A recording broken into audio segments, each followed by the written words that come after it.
Gentlemen, how's it going today? Today, I want to talk about the 5 biggest misconceptions with a first-gen Ford Raptor. If you're new here, this is my 2013 Ford Raptor. I've had it for probably coming up on a year now. Again, if you're new, welcome. I appreciate you watching. And also, I'm going to try something new here. I'm really bad about messing up what I say, so stick around to the end if you want to see some bloopers and see me make myself look like an idiot, because I'm supremo at doing that, I promise you. If you're new here, you should really consider hitting that subscribe button. It's free, it's easy. Helps me out a lot, but let's get right into it. So from a distance, this probably just looks like a pretty normal F-150. I mean, look right here. It says F-150. That means it's F-150, right? Not really, because this badge is over here. This is the only thing that actually makes it a Raptor. I'm just kidding. Like, literally the only thing that makes this a Raptor is this badge. That's the only difference. You pay a lot more money for that badge. I'm kidding. There's something seriously wrong with me. But either way, let's get into what actually makes this a Raptor other than that badge. So an easy one to tell right off the rip here is obviously front fender is a lot wider. Bedside is a lot wider. Sorry, there's a glare. But leave the door open so I can see where my dipshit dog is. She's over there in the grass. But either way, there's more to this than just wide body. If we go right here, there is fog shocks. It's kind of rusty, surprisingly, because I actually just got them rebuilt like 3-4 months ago. Actually, it's probably been longer than that. It's probably been 6 months. And then you look up here, fog shocks up here as well, beefier control arms. I mean, everything's just built a lot heavier duty. And if we come down here and I kneel in the gravel, there's skid plates on pretty much everything. Just a lot beefier built, as well as 35-inch tires. Another thing here that's different, excuse me, I have a horsey in my throat, but if we come back here, the rear end, it's kind of hard to see on the other side of that tire, but it is a locking rear end. And if we go inside the cab here to the 4-wheel drive knob, and we go right here, you can see there's 2 high, 4 high, 4 low. There's actually not a automatic 4-wheel drive in this, like there is in a standard F-150. But if we get a little closer, it's kind of hard to tell, but there's a pull. That's to lock the rear diff. So if you pull this out, it locks the rear diff. And another really small, stupid thing in here about the only difference between this and a standard F-150 is gauge cluster is a little different. And there's some auxiliary switches right here. Sorry, my fingers are in the way. But there's some auxiliary switches here if you want to wire up like pods into the front bumper or something like that. But I mean, other than that, they're very similar. Or maybe I should say very similar on the inside, because the outside, they're not the same at all. So earlier when I mentioned wider body, you can see here there's 3 amber lights, amber light, and obviously they just shut off, of course, my luck, another amber light. And I actually think the reasoning for that is because I'm pretty sure this is something like 7 inches wider than a standard half-ton pickup. And if we come to the back, amber light and amber light. Again, there's some sort of rule, regulation, I don't know what you want to call it, but I think that's the reason that those are on there, because it is 7 inches wider. I mean, look at it. Like my dust? I wasn't going to do that. Why would you guys think I would do that? I'm not 7 or 17.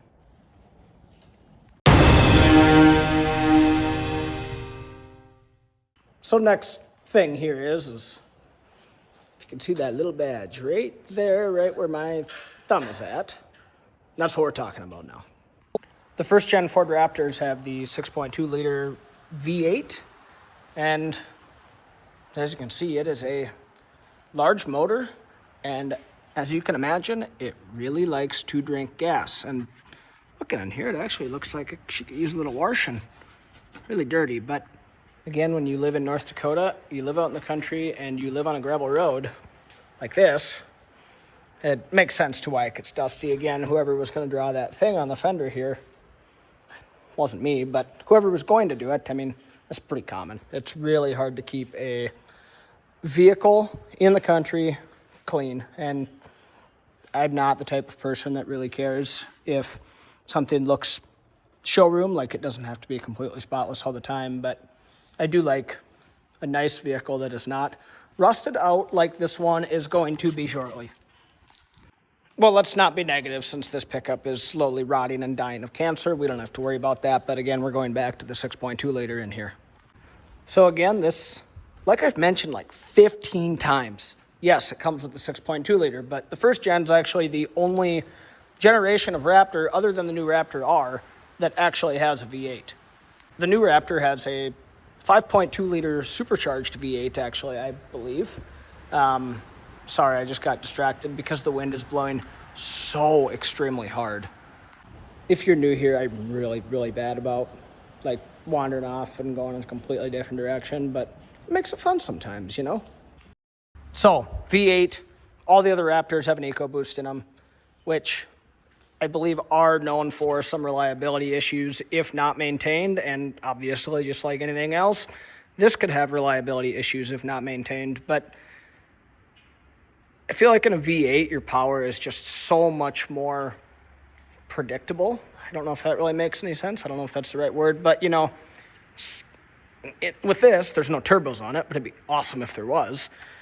Again, you should hit the subscribe button so I can afford turbos, or better yet, nice blower right here. So, however, going back to this, going to the newer Raptors, whatever it may be, this is definitely a lot slower. But I mean, for it being 13 years old, because this is a 2013 and it's 2026 right now, for this being a 13-year-old vehicle, I mean, I feel like at the time it was probably a very, very, very expensive vehicle. I actually don't have a window sticker for this, and I don't know, but I don't know how much the Raptor option is, but I know like the new Raptor R option is like a $30,000 option, which is honestly kind of insane. 30 grand more than what a Raptor would be, you know? And personally, I think the 6.2 sounds way better than an EcoBoost. I mean, just check it out. Let's try this one more time.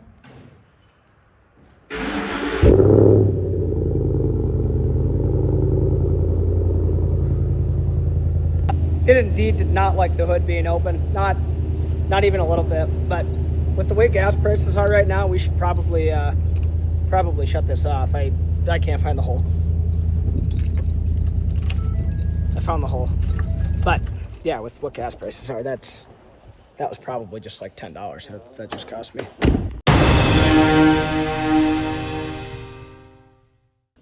Okay, now on to the third point.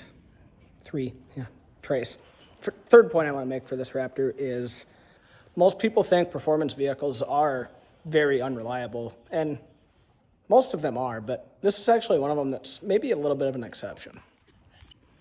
I actually haven't had any major repairs on this, not like none. I mean, if you want to count shocks as a repair, then yeah, that's one of them, but in my mind, that's just a pretty simple maintenance item, you know. But generally, they're very solid, minus a few things. One of them is the sunroof right here. I'm not going to get up and open that because I'm too lazy and I don't want to crawl in here, but there's like a track system on these, and I've never even tried opening this because I don't want it to be bad. I don't care, but there's a track, and I think it runs along the side here, and I don't know if gravel and stuff gets stuck in there or what. Like I say, I'm probably not the best person to talk about inside the sunroof, but yeah, they get stuck, and they don't open, they don't close, and I'd just rather not mess with it. Second thing, rust. They rust, it's steel. Every vehicle rusts, it's steel. Again, it's either this or EcoBoost, and I like this one. And one more thing that I haven't had an issue with on this, but I think it's fairly common, is the blend door actuator for your HVAC controls. Again, I've never had an issue with it. My wife has a 2014 Ford Edge, and I had to put one in that. It wasn't bad. It actually was not bad at all. As far as this, couldn't tell you. Never done it. When the time comes, I'll probably do it. But from everything I've seen, read about a first-gen Ford Raptor is they're pretty stout drivetrain-wise. Motor's pretty solid, tranny's pretty solid, rear end's pretty solid. Again, anything that has maintenance lasts longer.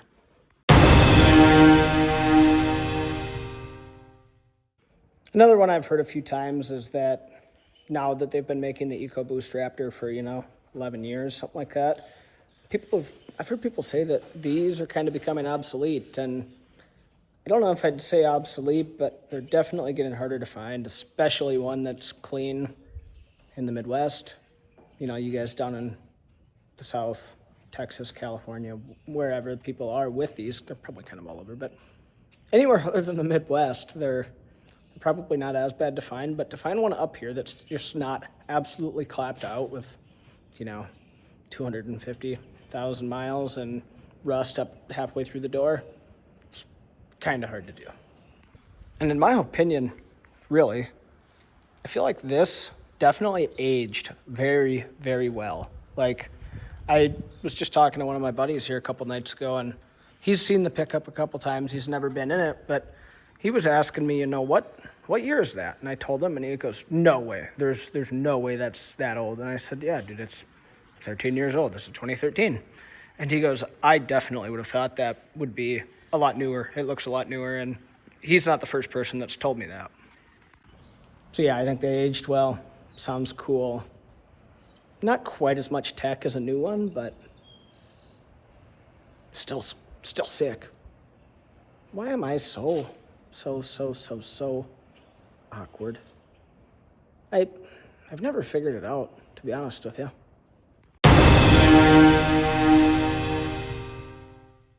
Okay, yeah, so they definitely don't get the best fuel mileage, but I don't drive this. I've had it a year, and I've maybe put 5,000 miles on it. I think I got it with 121,000 miles, and maybe we go check here real quick, because I've had this coming up on a year. I think June would be 1 year, and June's only a couple weeks away, and yeah, I have 126,000 miles, so, I've driven this enough maybe for an oil change or two. Like, that's really all it's been.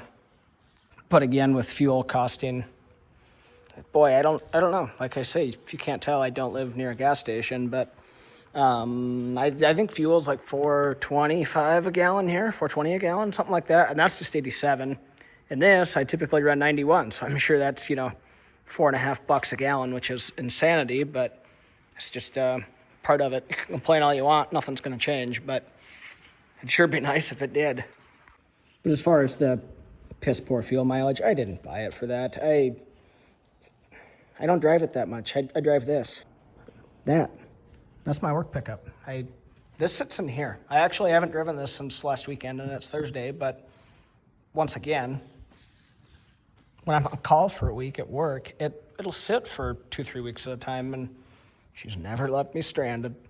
But I feel like the misconception with this is definitely people just compare it to a, new EcoBoost half-ton truck that probably gets, do the new ones get 22? Not sure, but on a good day, I get 12 with this.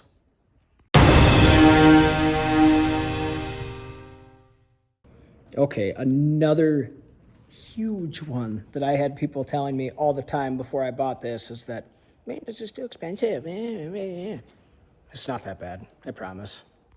So once again here, if I pop the hood, before I had this, I had a 2014 Ford EcoBoost, and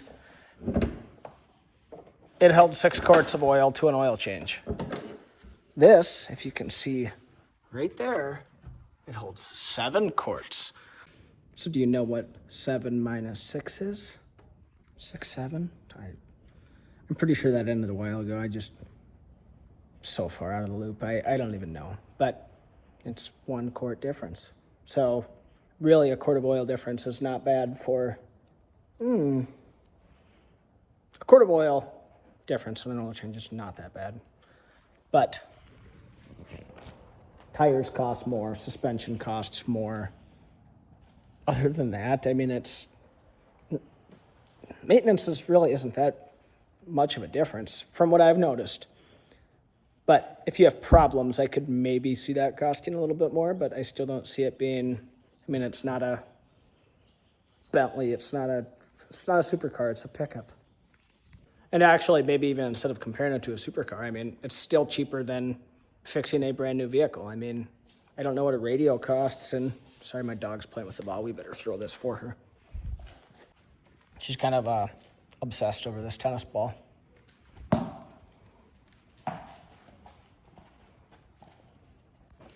That's the one thing that takes filming YouTube videos so long, is she's just pretty consistently running around wanting to play fetch the whole time, because that's what I do when I'm not filming YouTube videos. She's kind of my pal. But again, I'm sorry, I kind of lost my train of thought. Once again, it was the squirrel moment, but it's still a lot cheaper in my opinion than maintaining a new vehicle. Like, I don't know what the radio costs in a new vehicle, or even like headlights and something brand new. They're absurd, I'm sure, but I don't have the money to pay for one, nor do I really want one. I'm pretty content with this. I feel brain dead. Long day at work, long week at work, actually. It's only Thursday, and I still got one more day of going back to hell. I'd way rather do this. Again, if you want to help me so I can do this, just hit the subscribe button. Seriously, it's free. Okay, I will drop that now. I've said it like 3 times. I'm sorry. I'm not even joking. I was just standing right over there filming, and Ding Dong here started whining because her ball went under the pallet and she couldn't get it. So guess what? I get to spend 2 more minutes of my precious time throwing a ball for Maple.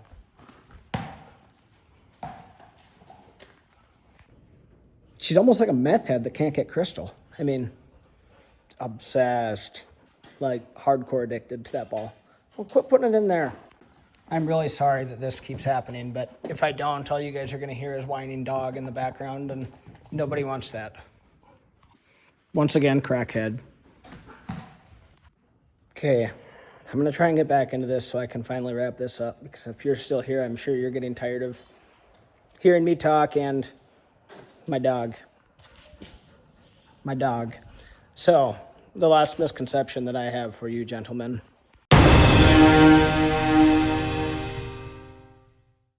is that these are only good if you off-road a lot, and that's not true. It's really not. So let's say I wanted to go jump this over, I don't know, I live in a pretty flat area, as you can tell, I don't know, the ditch, just an example. If I wanted to go ditch bang this piece of junk, I can, but you can do so much more with it. You can still treat it like a half-ton pickup. I think my 2013 that I had a towing capacity of 13,000 pounds. This has a towing capacity of 8,000 pounds, and the only difference is suspension. This has just as much power. It's got the same ball I even had on my other pickup. It does fine. Like, as you can see here, I don't know how long this is, 17 feet, I think, with a 4-foot V or something like that. Like, this is a pretty large fish house. Actually, it's a pretty standard size fish house, but I think it weighs like 55 or 6,000 pounds, something like that.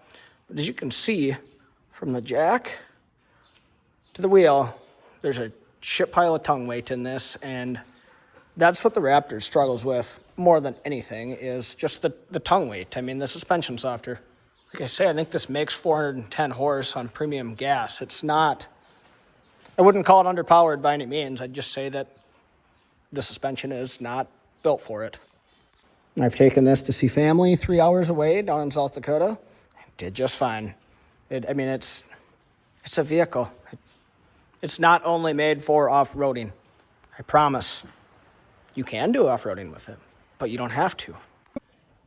If you are still here, you deserve a cookie. You're helping me out. I appreciate it. So I'm going to say this one more time, and then I'll shut up about it until the next video. But hit the little subscribe button. It's so free and it's so easy. And like it and share it to your friends and do all of that. I'm sorry, but that was so fast and I just rambled. But you should do that, because I want to buy more stuff like this and make more content. I absolutely love making content. But again, thanks. Bye.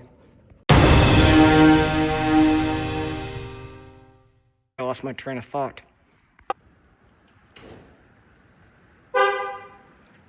Wrong button. Why are you beeping at me? Is it because the hood's open? Most performance vehicles can be on... I can't talk. Ooh. Most people think that performance vehicle...